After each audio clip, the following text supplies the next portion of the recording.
estamos aquí en esta nueva edición del Sur del Panal en La Colmena. El día de hoy nos acompaña Zulmi Rivera, secretaria nacional de Juventud del Partido Libre, partido de Xiomara Castro, que se acaba de posesionar como la nueva presidenta de Honduras. Bienvenida, Zulmi.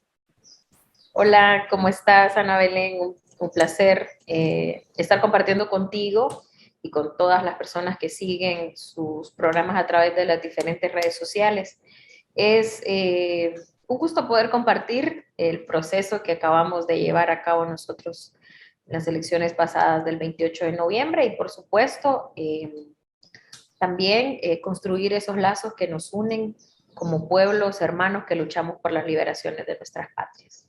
Exactamente, muchas gracias por estar con nosotros. Entonces, comencemos, Zulmi. Una cosa que me parece muy interesante analizar es el efecto de cómo llega Xiomara Castro, o sea, qué es lo que causa que haya este giro de nuevamente hacia la izquierda en Honduras. No sé si nos podrías comentar un poquito. Entendemos nosotros que esto está pasando en la región y que va y viene. Sin embargo, tuvimos gobiernos de izquierda, tuvimos gobiernos de derecha y estamos volviendo a la izquierda. Coméntanos un poco cuáles fueron las causas de que esto pasara en Honduras puntualmente y qué participación tuvo la juventud que se crió 12 años con este gobierno, lo único que conocen los que somos adultos ahora, este gobierno de derecha.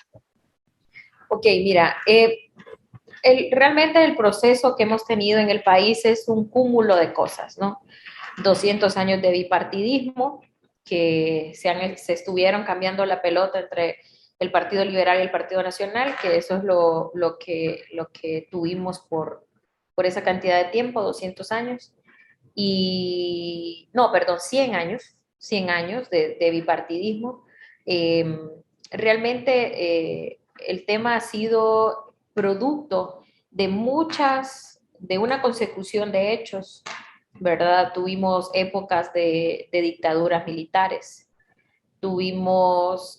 ya este país pasó por una dictadura sangrienta de las manos también del Partido Nacional a través de Carías Andino, que fue uno de los presidentes que sentó pues un precedente histórico en el país por ser de los más odiados, ¿no?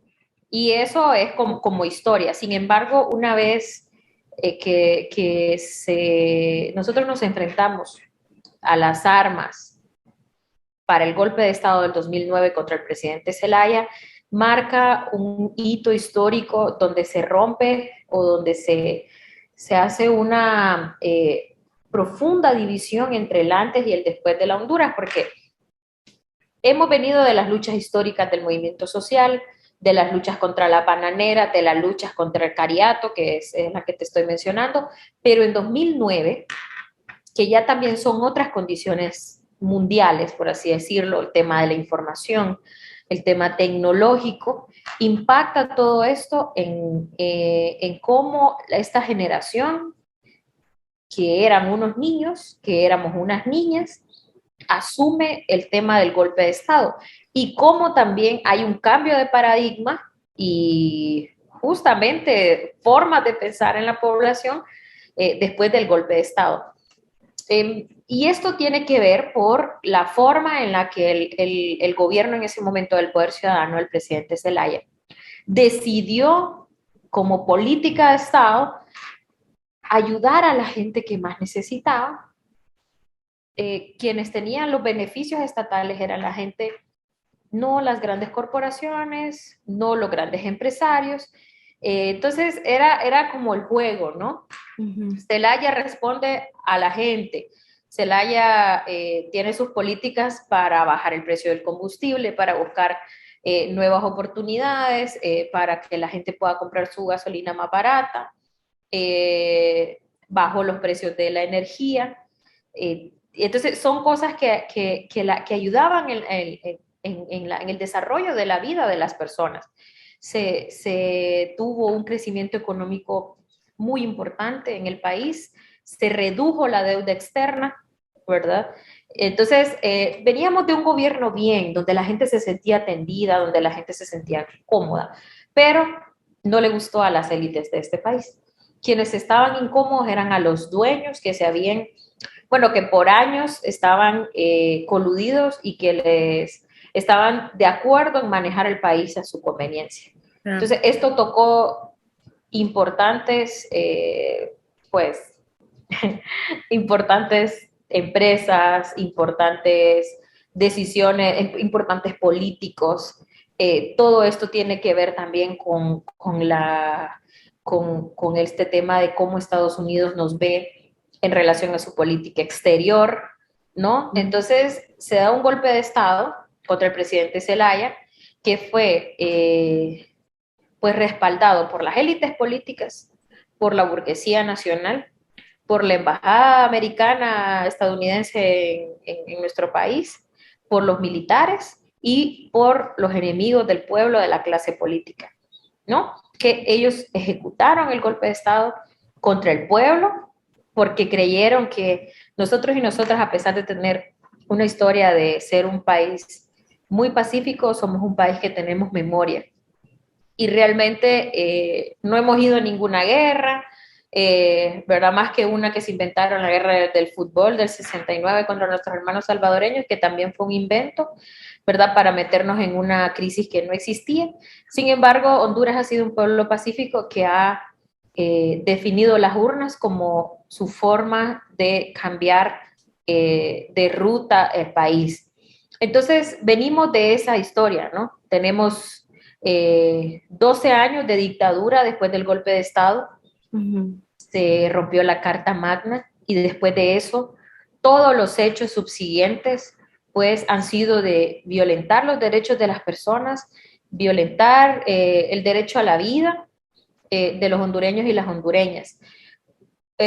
Para todos es conocido que después del golpe de Estado conformamos lo que fue el Frente Nacional de Resistencia Popular, donde se aglutinaron todos los movimientos sociales, personas que venían del Partido Liberal en el que participó el presidente Zelaya, y todas las organizaciones comunales que estaban en contra de este hecho, que es fundamentalmente un hecho que atenta contra la estabilidad democrática del país, y que luego de eso, después de mucha lucha, de muchos años de trabajo, en 2012 decidimos constituir un brazo político electoral que se llama Partido de Libertad y Refundación. Entonces, con toda esa historia detrás nuestra y con las ganas también de transformar y de refundar el país, entonces nosotros nos metemos a la batalla electoral. 2 procesos electorales donde nos robaron las elecciones. Claro. El primero en 2013, donde lanzamos a nuestra compañera presidenta ahora electa, Xiomara Castro, como nuestra primera, además la primera mujer en ese momento con posibilidades reales de ganar la presidencia en 2013. O sea, la primera candidata con posibilidades reales de ganar la presidencia en ese año, y también nuestra primera candidata como partido político formado. 2013, toda una historia de fraudes. Realmente esa es una de las formas en las que el Partido Nacional se impuso. En 2009 se celebraron unas elecciones donde salió electo Porfirio Lobo Sosa, con las elecciones más fraudulentas y menos reconocidas del mundo. Pasaron los 4 años de Pepe. El único acuerdo que nosotros como pueblo logramos sacar de ese gobierno fue el Acuerdo de Cartagena, donde nos facultaba a nosotros, a la resistencia popular, a tener un espacio organizativo para la lucha electoral. 2013, fraude. 2017, construimos una alianza de oposición con todos los sectores, porque realmente habían pasado 8 años ya del Partido Nacional, donde todas las condiciones de vida de las personas se volvían más críticas: menos acceso a salud, más violación a derechos humanos, menos acceso a educación, con grandes problemas económicos el país, más endeudamiento. Entonces, la realidad en la calle en ese momento se agudizaba, ¿no? Conforme pasaban los años de dictadura del Partido Nacional, las condiciones de vida de la gente desmejoraban, y se podía ver cómo grandes sectores de la población que antes del golpe eran clase media, que tenían posibilidades de estudiar, de avanzar, de salir al extranjero, se convertían en áreas de pobreza. Entonces, vos mirabas cómo el tema de país se iba desmejorando y poniéndose peor la situación. Claro que sí. 2017 armamos la alianza de oposición, Xiomara cede su candidatura y Y ella llevamos como pasó, fue candidato, vicepresidenta, no candidata a vicepresidenta. sí, candidata a designada presidencial, que es ¿cómo se llama? La forma de ley que toma la vicepresidencia en Honduras, Ujú. y un fraude más estrepitoso de imposición, básicamente, en la que también volvieron a jugar importantes roles la Embajada de los Estados Unidos, los medios de comunicación, las grandes corporaciones y también los grandes banqueros y la burguesía nacional. Además, en consonancia con las Fuerzas Armadas, por supuesto, ¿verdad? Sin embargo, en ese momento ya se mencionaban los casos de narcotráfico en el país, ¿verdad? Entonces, nosotros venimos eh, de una lucha de calle que ha sido acompañada por el trabajo electoral de conformación de partidos, de estructuras, pero sin olvidar la calle, seguimos en ese momento y llamamos a una insurrección popular contra el fraude del 2017. Muchos asesinados desde el 2009, compañeros y compañeras que han ofrendado su vida por este proyecto en realidad que encarna con mucho sentimiento y también lo duro que ha sido para los compañeros y compañeras militares en este movimiento de resistencia popular. 2017 es crucial. Nosotros y nosotras en realidad pusimos en jaque al gobierno. Tuvimos aproximadamente 200 puntos nacionales de toma, ¿verdad? Que fue una cosa histórica en el país, donde teníamos trancones de las calles, no se movilizó el país durante un mes, pérdidas terribles para la economía. Sin embargo, la democracia, la defensa de la democracia y la defensa de tener procesos electorales transparentes era más importante para la gente. O ¿Verdad? sea, pero esto ya fue como el detonante, fue un punto de quiebre de una historia que ustedes ya venían arrastrando y yo te escucho de la historia de Honduras es en mayor o menor medida la historia de América Latina. Lo Sí, por sufrimos supuesto. cíclicamente, lo hemos vivido todos. Así es. Entonces, sí, hay un rompimiento más fuerte, pero igual de simbólico que para el golpe de Estado, ¿no? Donde las diferencias se fueron agudizando aún más. Sobre todo porque la gente, la esperanza que se construyó para el 2017 de poder transformar el país y de poder sacar a Juan Orlando, que es de ese momento donde nosotros atravesamos como país, que sale la consigna del fuera Jo, porque Jo son las siglas de Juan Orlando Hernández, ¿no? El tipo más odiado del país y que se impuso por la vía del fraude y por la vía de las armas. Juan Orlando instauró un gobierno, y te lo puedo decir con toda propiedad ahora que estamos nosotros asumiendo el control del Estado, donde su base fundamental era el asistencialismo, donde las personas que él no podía controlar por la vía del empleo en la parte institucional del Estado, las controlaba a través de dádivas, dándole bolsas solidarias, controlándoles a través de bonos, que no se los entregaban todos. Había un programa que se llamaba el bono 10,000, pero para que tengas una idea, no le daban los 10,000 empiras, era 10,000 porque eran 10,000 empiras, ¿verdad? No le daban los 10,000 empiras a las personas, les entregaban 6,000 y se quedaban 4,000. Entonces, eso ha sido el modus operandi de ese gobierno de los 12 años del Partido Nacional, primero con Pepe Lobo y posterior los 8 años de Juan Orlando Hernández. Entonces, además del tema de asistencialismo, también la forma de ver el Estado como la huaca y a nosotros decimos aquí la huaca es como tu fuente de riqueza, ¿verdad? Claro. Para los grandes funcionarios.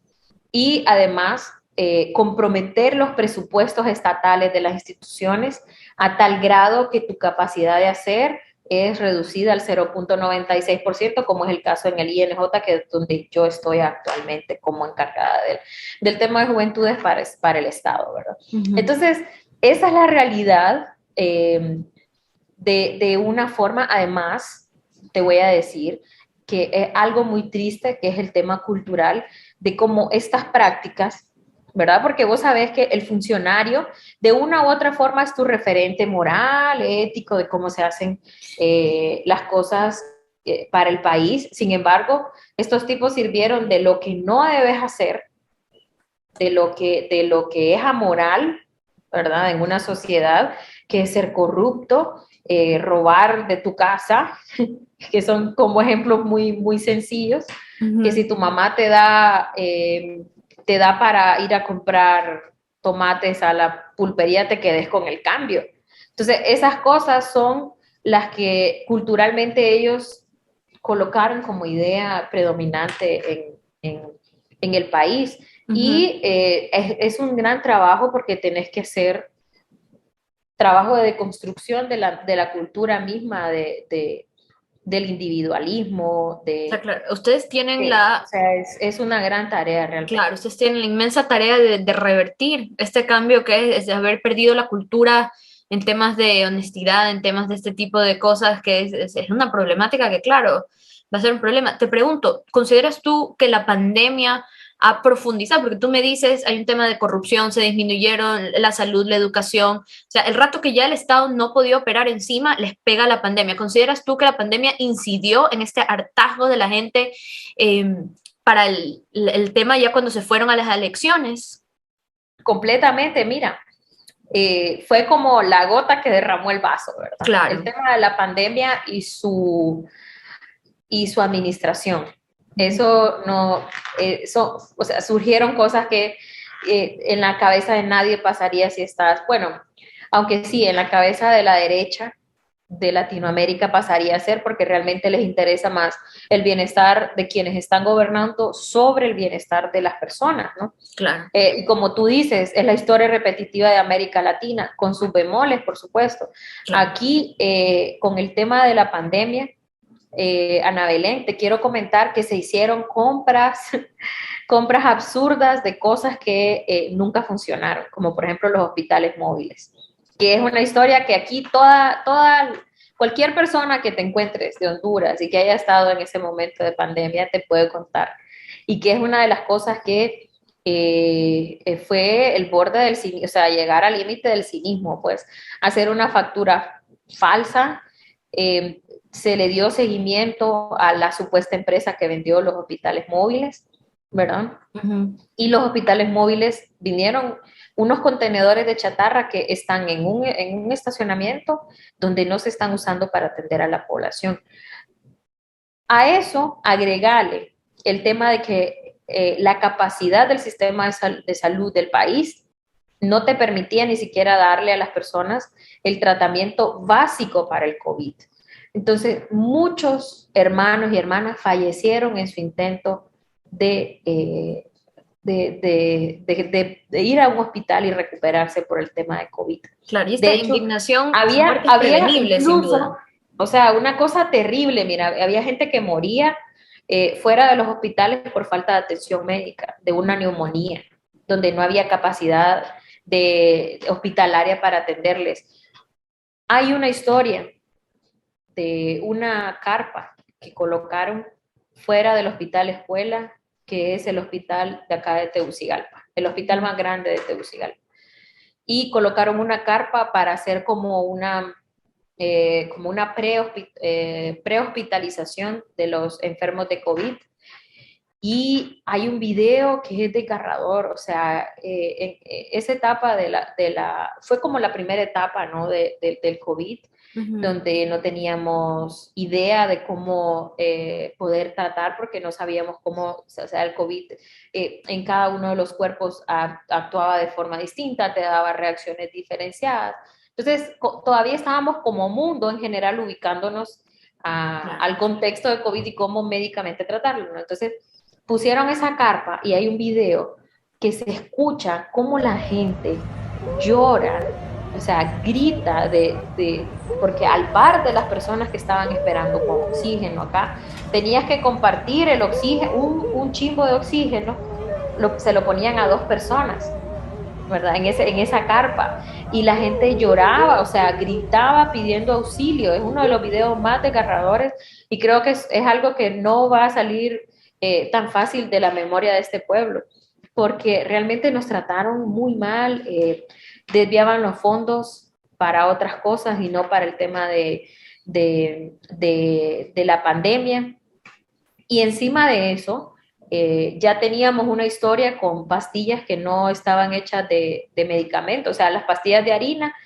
Hubo procesos de señalamiento contra personas del Partido Nacional por vender pastillas falsas al Estado, ¿verdad? Entonces, que ya teníamos una historia. Entonces, la gente, ¿qué era lo que decía? Bueno, yo no voy a ir al hospital porque allí lo que voy a hacer es que me van a matar. Entonces, mejor me quedo en mi casa y busco que un médico, y así murieron centenares de personas por la incapacidad de darle respuesta en términos del sistema de salud. Y bueno, las historias son terribles, pues, y el estado que heredamos es un estado quebrado por completo.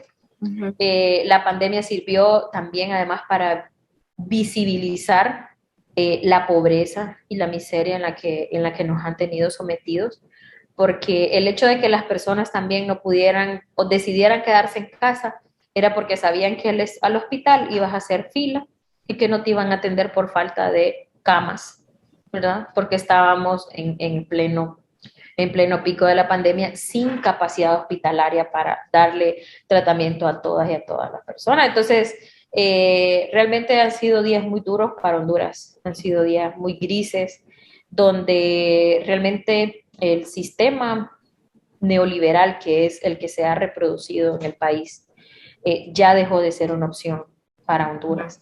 Y en eso sale y resurge la candidatura de la compañera presidenta Xiomara Castro con una opción más humana y también proponiendo el socialismo democrático como la vía para rescatar a Honduras del hoyo donde se encuentra. Claro que sí. Y si te preguntaba yo, ¿qué rol había prestado la juventud en este proceso de cambio? Principalmente porque sabemos nosotros que Honduras es un país profundamente conservador, incluso dentro del contexto de América Latina y con altísimos índices de violencia de género. Entonces, nosotros como ecuatorianos entendemos también que todo ese tipo de cosas dificultan la candidatura de una mujer y sin embargo, Xiomara Castro llegó, no solamente que llegó de izquierda después de tantos años de neoliberalismo, sino que ella como mujer. Entonces, ¿consideras tú que como que la nueva generación, la juventud, tuvo una participación importante en este cambio? Completamente, mira, las juventudes son, así lo digo y lo repito, fue y ha sido el motor fundamental de esta campaña, en todos sus momentos, Ana Belén, en todos sus momentos, porque toda la estructuración de la campaña fue por jóvenes, el acompañamiento al plan de gobierno fue por juventudes. Xiomara iba a visitar a los departamentos y la mayoría eran jóvenes. Y esto responde a una realidad social, ¿no? Honduras es un país en un 70% joven, de 15 a 35 años es el 70% de la población, lo que significa que las personas más postergadas, más revictimizadas por el Estado, más estigmatizadas, los que se van en las caravanas migrantes somos la juventud. Entonces, a quien más le pesa el país que tenemos es a los jóvenes y a las jóvenes.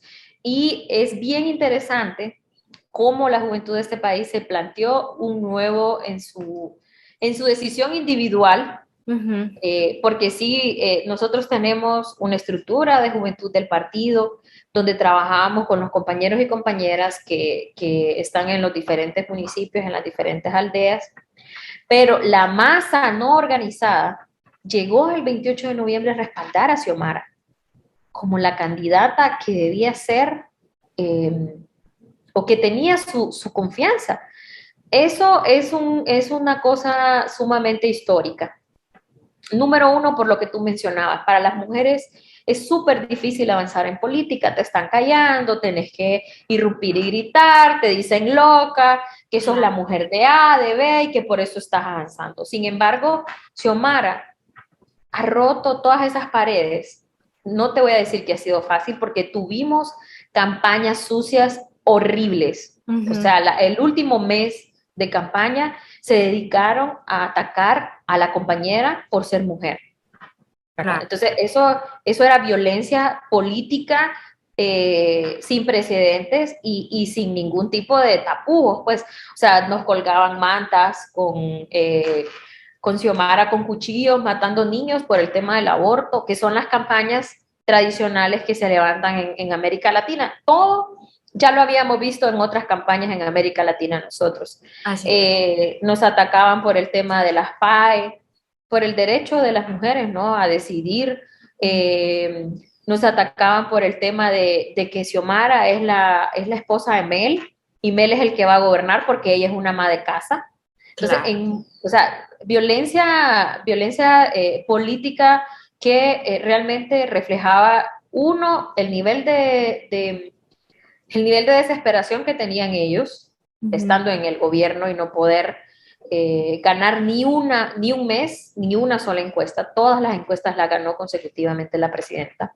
Y también cómo ver a la mujer como ese elemento a atacar, ¿no? Y lo hicieron por un montón de rato, pero ahí estuvimos de nuevo la juventud. Y mira qué interesante, el papel de las juventudes no solamente fue acompañar en las urnas con el voto, sino que también movilizar conciencia. ¿Y cómo lo hacíamos? En redes sociales, que es nuestra herramienta, ¿verdad? Que es la herramienta del nuevo siglo, o sea, de esta época realmente, pues, porque en redes sociales un meme puede estar cargado de voluntad política, un meme puede estar acompañado de realidad social. Entonces, esas cosas fueron las que nosotros trabajamos como partido, como espacio de juventudes, en generar una comunicación alternativa para hablarle a ese segmento que ya estaba harto per se. O sea, ya son 12 años, tenían muchos y muchas de las personas que militan con nosotros, tenían 8 años para el golpe de Estado.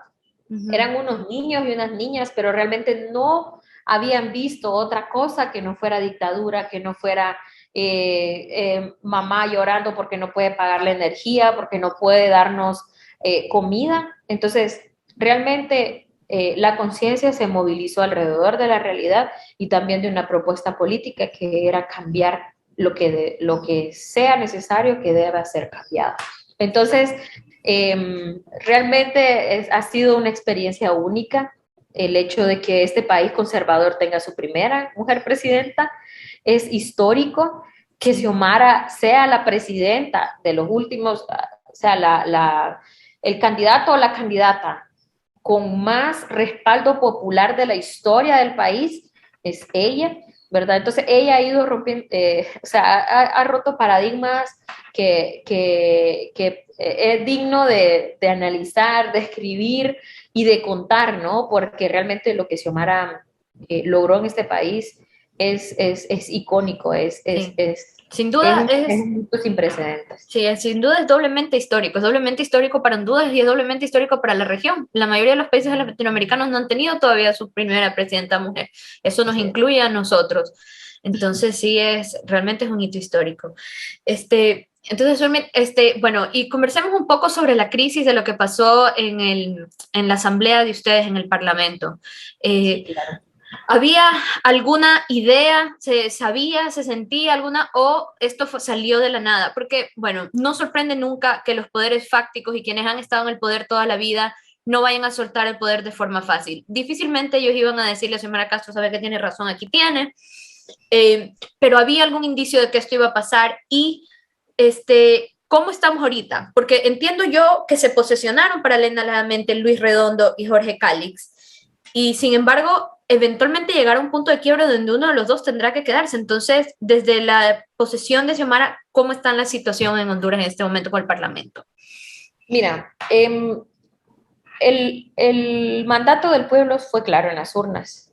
Votó por Xiomara por su propuesta y mucha de la propuesta que tiene que ver con cambios estructurales en el país pasan por el Congreso. Entonces, a la hora de que la gente sintió que su voluntad estaba siendo una vez más violentada, realmente hubo una respuesta importante de la gente, del pueblo. Tuvimos un indicio ¿cómo se llama?, de intentar controlar este poder del Estado por parte de los grupos oligárquicos del país. Nunca creímos que fueran a quedarse quietos, esa es la mera verdad.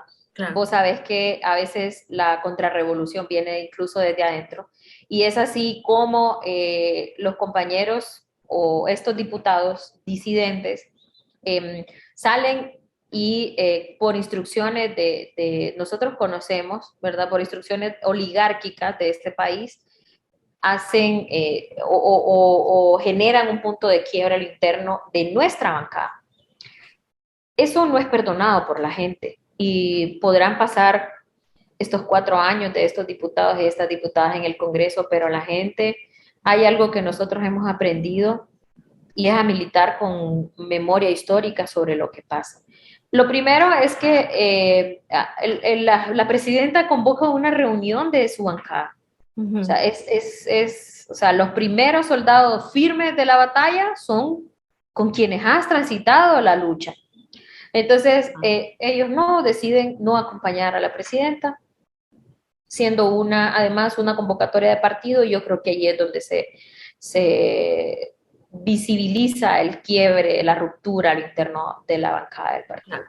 Sin embargo, hay situaciones que se dan entre la legalidad y la legitimidad, que para mí la discusión es sobre la legitimidad, porque realmente donde reside el poder es en el pueblo.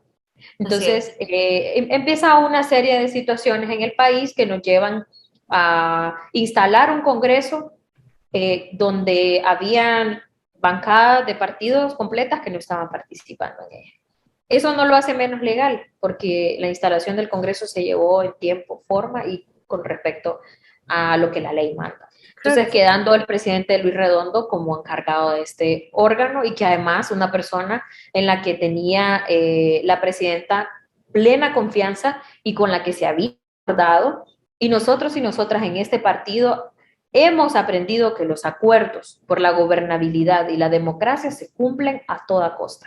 Entonces, estas cosas nos fueron sumando, ¿verdad? Xiomara, la presidenta, decide ella personalmente irse a los bajos del Congreso, llama a la militancia a acompañarla en esta convocatoria, y bueno, fue una cosa impresionante cómo la gente, de nuevo, ¿verdad?, a través de las redes sociales, a través de los medios de comunicaciones locales, movilizándose por un Congreso que fuera legítimo, logramos nuevamente vencer a la dictadura y porque esas realmente son las ramas de la dictadura que todavía o sacar la raíz, ¿me entendés?, de la dictadura, de lo claro, que no se iban a ir sin pelear.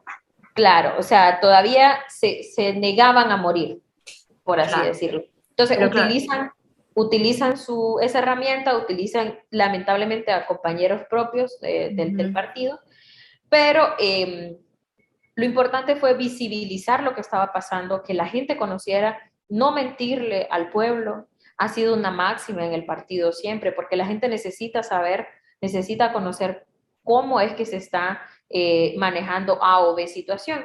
Entonces, después de eso, vinieron espacios donde ya realmente el Congreso empezó a sesionar, empezaron a sumarse diputados de la banca, o sea, que sesionaran en otro lado, ¿verdad? Que ellos les decían el Congreso de Zambrano, porque allí fue donde se fueron a reunir. Claro. O sea, se fueron a reunir Están sesionando en otra parte. Partidismo, más la disidencia en otro lugar que no era el Congreso de la República. Entonces empezaron a sumarse de allá al Congreso del Pueblo. Y Se tomaron decisiones importantes con Luis Redondo a la cabeza. Se eliminó el tema se redujo el tema del cobro a las personas que consumen menos de 150 watts en sus hogares para que no se les cobre O sea, el tema de la energía, que es un lastre, o sea, es una cosa durísima para las familias hondureñas. El tema de la energía eléctrica es carísima en este país. yeah. Y además tenemos un sistema de compra tercerizada, ¿verdad? A pesar de que, o sea, realmente dependemos de la empresa privada, por así decirlo, en términos energéticos. Yeah. Entonces, También ya, el tema de sí, la reducción discúlpeme que a te interrumpa, te combustible. decía, era que ya es un hecho. Entonces, Luis Redondo quedó en el Congreso, ya están legislando, ya está trabajando, Están está... trabajando. Llegamos a un punto de negociación, ¿verdad? En Ujú, política realmente se trata de hablar y de ujú, llegar a acuerdos. No con la misma moral ni con la no, misma legitimidad, ujú, pero regresaron, ¿verdad? Los disidentes del partido deciden hacer, eh, ya estaban derrotados, yo así lo veo, ujú, ¿verdad? Realmente, pero vienen y hacen, llama un gran acuerdo el presidente Zelaya como coordinador general del partido ujú. y se deciden varias cosas, de las que una de ellas era que Calix iba a deponer su aspiración por la presidencia del Congreso. Y es así como regresan y ya el Congreso está instalado, o sea, nunca dejó de estarlo. Claro. Lo que pasó ahora es que llegaron las otras bancadas a sesionar el Congreso. Ya, y yo te hago Y ahí con una eso el pregunta. tema legal. Ajá. Claro, porque evidentemente este tema de que tú llegas con un partido y el rato que ya estás en el puesto, das un giro 180 grados, como tú decías, eso es una traición, o sea, un puñado Sí. al pueblo, a la votación, a lo que decidieron. Nos pasó a nosotros nos fue peor incluso, pero nos pasó no con el Congreso, nos pasó con el propio Con presidente. la presidencia, sí. Entonces fue durísimo para este país y todavía no terminamos de recuperarnos de este problema. Incluso en las elecciones que nosotros acabamos de pasar fue ese como un poco el decididor de cómo iban las elecciones porque no nos recuperábamos. Pregunto yo, ¿van a tomarse acciones más allá legales o este pacto implica que ya ahí quedan los asambleístas? Porque incluso con los asambleístas que tenemos nosotros, por ejemplo, en este momento, hay muchos que llegando al puesto decidieron que iban a hacer una cosa completamente diferente a la que se les había elegido y se habla, se escucha por ahí el tema de la revocatoria del mandato, que yo, o sea, me parece a mí que es Sí, legítimo porque, o sea, tú votaste a tu representante por un tema, claro, vienen y hacen cualquier otra cosa. exacto. Yo creo que el tema de la revocatoria de mandato debería ser una opción que los pueblos tengan para corregir. Realmente con las personas, te voy a decir, hay una máxima que dice que las personas nunca las terminan de conocer. Uh -huh, Yo creo que sí es algo que aplica para muchos casos de la vida, ¿verdad? claro. Y realmente en los partidos políticos se cuelan personas que simulan ser algo para llegar y alcanzar un objetivo muy personalísimo, ¿verdad? Pero que cuando ya están en el puesto, en el curul, en lo que sea, dejan mucho que desear. Nosotros a nivel de partido, fíjate, nosotros no tenemos, nunca hemos tenido la práctica de expulsar a nadie. Realmente creemos que el partido es como un río, que la basura la va sacando y la va desechando en el camino. Con este tema de los disidentes, sí se tomó una decisión de expulsarles hasta que pues corrigieran su situación, ¿no? Claro. Su posición, qué en realidad era lo que estaban pensando. A muchos y a muchas ni siquiera se acercaron a hablar con las autoridades del partido para saber cuál era su sentir y su pensar y tratar de dialogar alrededor de una solución. Pero ahora estamos en otro momento. Ellos están asistiendo al Congreso. Uh -huh. En, están tomando decisiones alrededor de su curul, ¿verdad? Entonces, si me preguntas por la presidenta, ella ha estado con COVID, por tanto no te puedo dar a ciencia cierta cuál va a ser su accionar en relación a los traidores. Uh -huh. Para el pueblo siguen siendo eso, ¿verdad? Claro. Para el pueblo no hay quien o sea, tendría que bañarse de mucha agua bendita para que la gente les pueda creer. Y realmente la historia se va a encargar de quienes traicionan los proyectos de los pueblos. Y yo creo que ustedes también pueden contarnos sobre eso, ¿no? Cómo la historia se encarga de aquellos y aquellas que traicionan la voluntad de los pueblos. Yo confío también en que la historia va a ser lo suyo. Es que, No te en el digo que es fondo, una cosa, que no es una cosa bien difícil de administrar al interno de los partidos, ujú, pero bueno, el diálogo es una herramienta que por muchos años ha sustituido las guerras, ¿verdad? O sea, en el mundo, dialogando y llegando a acuerdos y a consensos. Esperemos que los compañeros ahora tomen otra actitud y que su labor legislativa sea a favor de la gente y no en favor de las transnacionales, de los grandes monopolios del país, porque básicamente eso era lo que estaban representando. No sé si todos u otros de buena fe creyendo de que el partido no iba a hacer nada contra su mala actuación como militantes. yo me Pero imagino ahora yo mismo que, estamos tratando de estabilizar la situación, ¿verdad? claro. Tratando de caminar en el contexto de la responsabilidad que el pueblo nos ha otorgado como partido. Te decía yo que me imagino que bueno, lo mínimo que les va a tocar es un poco alinearse, porque como tú decías, van a quedar manchados de la traición, la gente no se va a olvidar así nomás, pues tienen que hacer méritos un poco para recuperarse, claro que sí. Ok.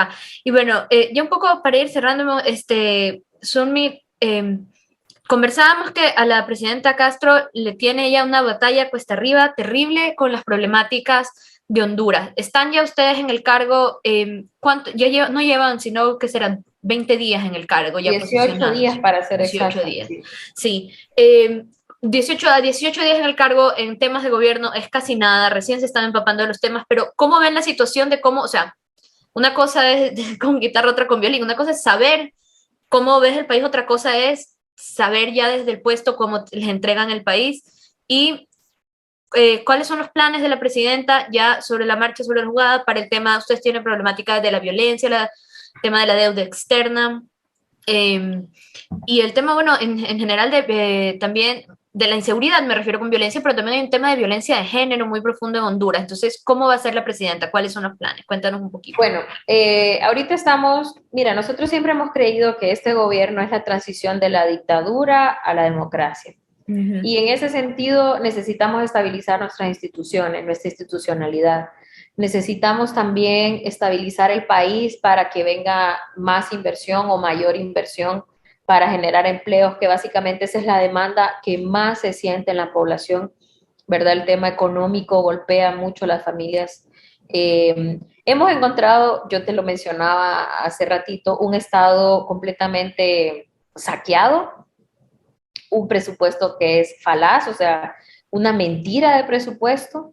Hemos encontrado instituciones en graves aprietos, en instituciones que las han allanado, que les quitaron muchísimas de sus funciones, que fueron trasladadas a presidencial, porque Juan Orlando tenía además la mala costumbre de centralizar todo para su control completamente. Y el control lo mantuvo a través también de las Fuerzas Armadas, ¿verdad? Donde había un ministro civil, había un viceministro de las Fuerzas Armadas. Realmente él gobernó con las Fuerzas Armadas, básicamente bajo el sistema también o de implantar el miedo en la sociedad como modus operandi. Y producto de eso derivado, ¿verdad? Las múltiples masacres, asesinato a mujeres, el femicidio está a la orden del día, ¿verdad? Entonces yo creo que las mujeres somos las más vulnerables ante esta situación donde el miedo y el terror se vuelve una práctica estatal de violación de derechos humanos. Las mujeres somos las más expuestas a esa situación.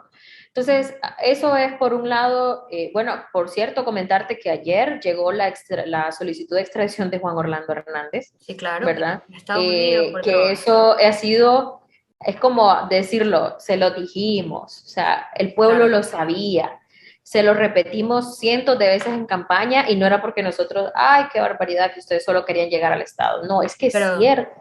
Se implantó una cultura de la narcocultura en el país, empezando por la cabeza del Estado, su uh -huh. presidente, ¿verdad? Seguido por su familia. O sea, realmente hemos estado gobernados por una banda criminal y lo decimos así donde sea, sin miedo a decirlo, porque realmente todo lo que se deduzca de eso es responsabilidad de estas personas que han estado lidiando entre el Estado y su institucionalidad y una organización criminal que se ha dedicado a traficar drogas por el país, dejando muerte, dejando armas.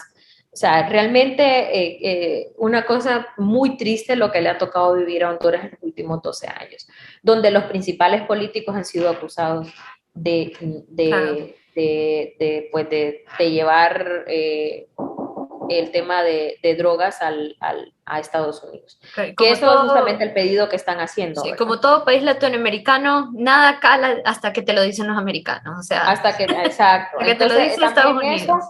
mira, y la débil institucionalidad alrededor del Poder Judicial, Ujú. porque como la Corte surge de un pacto del bipartidismo, no Ujú. hay nada de legal ahí, ¿me entendés? En Claro. el Congreso se decide dar paso a una Corte que no tiene nada independiente, que es un poder que dependía absolutamente en ese momento de Casa Presidencial y de las instrucciones, y que servía para apañar las prácticas, las narcoprácticas de su presidente.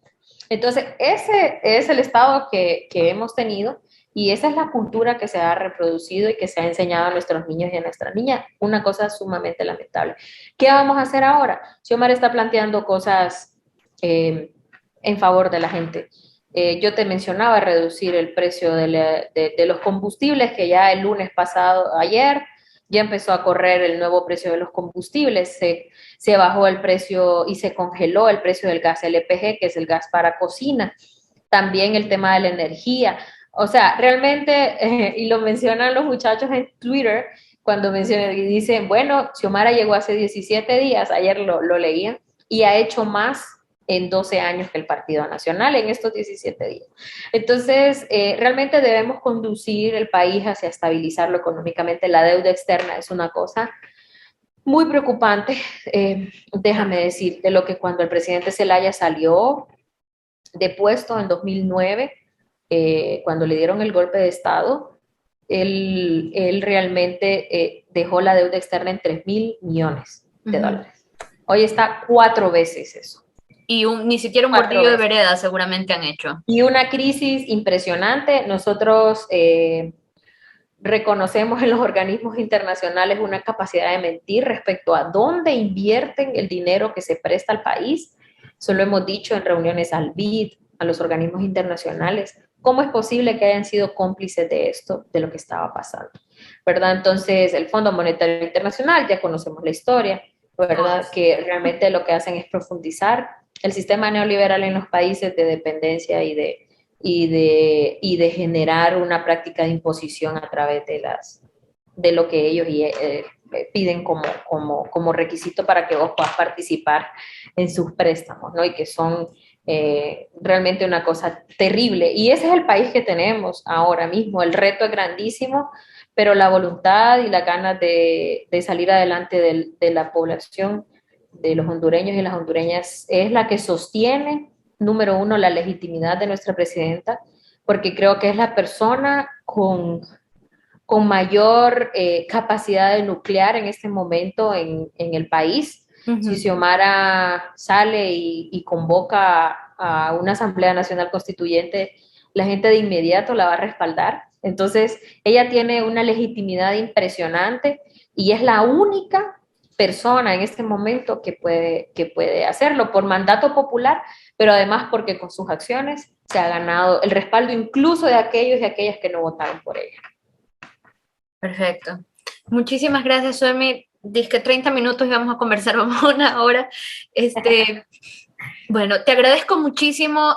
Realmente, nosotros como ecuatorianos, yo te escucho a ti comentar la historia de Honduras y efectivamente es la historia de nuestro país, es la historia de nuestra región. A la presidenta Castro le queda mucho por recorrer, pero yo estoy segura que le va a ir muy bien y sobre todo respaldada por el pueblo. O sea, esa legitimidad que la acompaña a ella es la más importante. Entonces, te agradezco muchísimo por tu tiempo, por contarnos tus experiencias. Nosotros estamos en este momento, dimos 10 pasos para adelante y hemos dado 45 para atrás con el neoliberalismo. Entonces, todas las experiencias de nuestras hermanas naciones son siempre importantes para ver que no solo somos nosotros, es la misma situación que se repite. Tú podrías haber puesto la bandera ecuatoriana atrás y la historia es la misma. Entonces, te agradezco mucho por tu tiempo y les deseamos la mejor de las suertes a la presidenta y a ustedes como su equipo. Muchísimas gracias. Gracias, gracias, no, de verdad, gracias por el espacio. Realmente creo que necesitamos más espacio donde hagamos ese clic, ¿no? De las historias de nuestros países, porque podemos tener cosas, pequeñas cosas distintas, pero a veces también la forma en la que resolvemos los problemas, es bueno contarlo, ¿no? Es bueno que vayamos, porque cada problema a veces es distinta la fórmula que tenemos para resolverlo, pero la experiencia nuestra puede ayudar a resolver problemas en otros países. Yo siempre he creído que la forma de relacionarnos como latinoamericanos es la forma de la cercanía, de la hermandad y de la solidaridad, sobre todo, con quienes estamos atravesando problemas estructurales y la lucha contra el neoliberalismo que sigue encarnado en cada uno de nuestros países. Y estamos a la orden y a la disposición, esperamos que podamos encontrarnos pronto en otro espacio para seguir hablando sobre lo que, cómo avanza el gobierno de la presidenta y cómo nosotros y nosotras nos planteamos el futuro. Perfecto, te tomo la palabra más adelante a ver cómo va avanzando la presidenta. Muchísimas gracias y la mejor de las suertes. Un abrazo hasta allá. Saludos. Igualmente, un gusto.